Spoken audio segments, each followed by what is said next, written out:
Morning everyone. তো বসেছি চা নিয়ে। দেখুন দেখুন চা, ইডলি বিস্কিট, ইডলি সাম্বার বিস্কিট চা। তো আজকে খাবো আপনাদের সাথে গল্প করতে করতে। তো চিয়েস।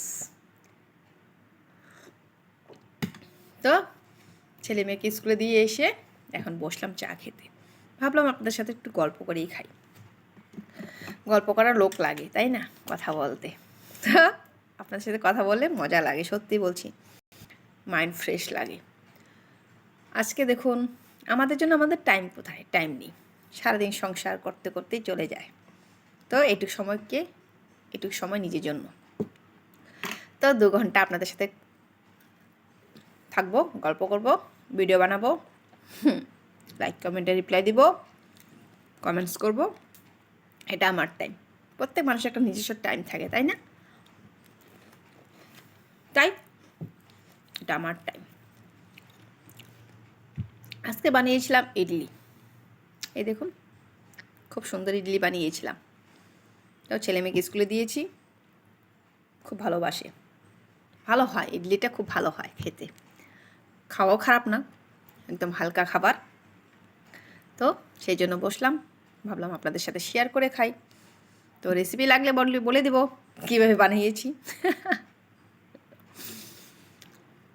তো যাই হোক, একটু উলটপালট কথা বলছি। আসলে খাবারের রেসিপি, খাবারের জিনিস আমি সেরকম কিছু দেখাই না। জানেন কেন খাবার নিয়ে বসি না কেন জানেন? অনেক সময় দেখবেন আমরা মাছ মাংস রান্না বান্না করে মোবাইলে দেখাই, সেটা কিন্তু একদম ঠিক নয়। হয়তো আমার এই কথাটা অনেকে ভাববেন যার যার কাজ, সেটা ঠিক, যার যার কাজ। রেসিপি দেখানো, এই দেখানো সেটা আলাদা ব্যাপার। কিন্তু কখনো কখনো দেখুন, যখন রান্না করে নিজের ঘরে রান্না করে নিজে দেখাচ্ছেন, তখন অনেকের নজরে লেগে যায়। কিন্তু সেটা হয়তো ভাববেন যে আমি কি বলছি। আমি কাউকে আঘাত দেওয়ার জন্য বলছি না। আজকে আপনার সংসারে আপনি কি রান্না করছেন সকলে জেনে যাচ্ছে, সকলে দেখাচ্ছে, সকলকে দেখাচ্ছেন, উঠিয়ে উঠিয়ে দেখাচ্ছেন রান্নাঘরে এটা হয়েছে ওটা হয়েছে। আগে মানুষ খাবারে কি খেত না খেত কেউ বলতো, কারণ বলতো নজর লেগে যাবে। তো নজর লাগবে না লাগবে সেটা পরের কথা। কিন্তু দেখুন অনেক ভুক আছে যে খেতে পারে না, তারা খাবার খায় না, খেতে পারে না। তখন যখন আপনার ঘরে এত এত রান্না হচ্ছে, তখন একটা মানুষেরও তো মনে মনে ভাবে যদি একটু খেতে পারতাম।